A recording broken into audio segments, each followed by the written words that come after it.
Warden Kextar ran the orbital detention facility with an iron appendage.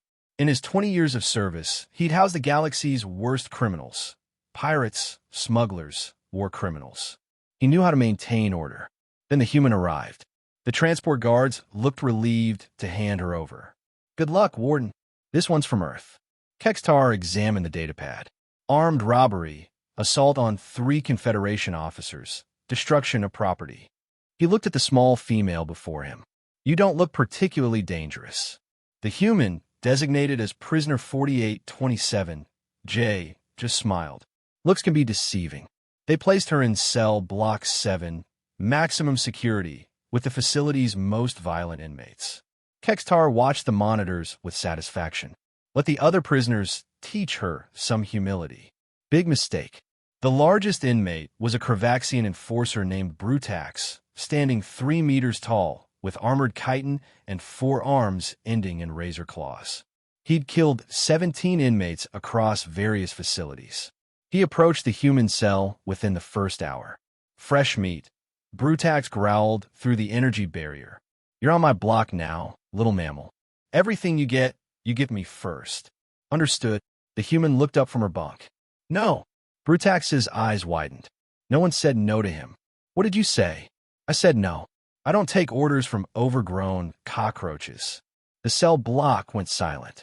Every prisoner stopped to watch. Threatening Brutax was suicide. "You just signed your death warrant," Brutax snarled.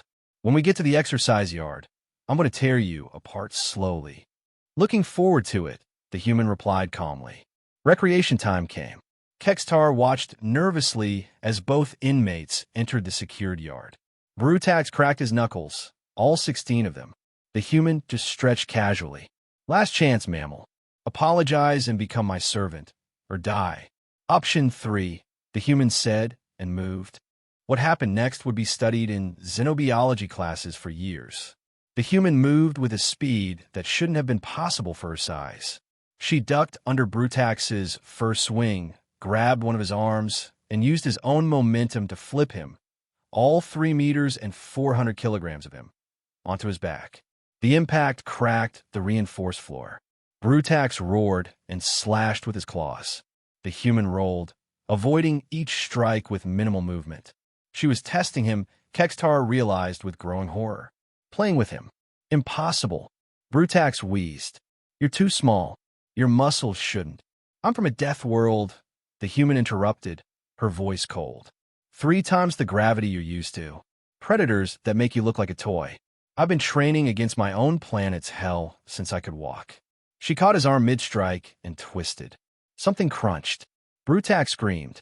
"On Earth, we have a saying," the human continued, pinning him down with one knee. "Don't start none, won't be none. You started some." She looked directly at the security camera. "Warden, you might want to send medical to the yard. Your big guy here needs an ambulance." Kextar hit the alarm. Guards flooded the yard with stun weapons, but the human had already stepped away, hands raised in surrender. "Self-defense," she said simply. "He threatened me." I responded appropriately. The medical team took 20 minutes to stabilize Brutax. Both arms broken, 3 ribs cracked, and his ego shattered beyond repair. Kextar reviewed the footage again and again. The human had pulled her punches. She could have killed Brutax in the first 5 seconds, but chose to humiliate him instead. He reassigned her to an isolated cell immediately. The next morning, he found a gift waiting in his office, commissary items that the human had somehow acquired. A note attached. "No hard feelings. Just teaching her. People about Earth customs. We don't respond well to bullies." Kextar updated her file with shaking appendages. "Warning, Deathworld origin. Do not provoke. Capable of extreme violence with minimal effort. Recommend solitary confinement for everyone else's safety." Word spread through the facility within hours. The small human in cell block 7 had destroyed Brutax in under 3 minutes. No one threatened her again. In fact, most inmates gave her a wide berth, whispering about the monster from Earth who smiled before she broke you. Kextar learned an important lesson that day. Size meant nothing when you came from a planet actively trying to kill you since birth. Deathworlders didn't need to look dangerous. They just were.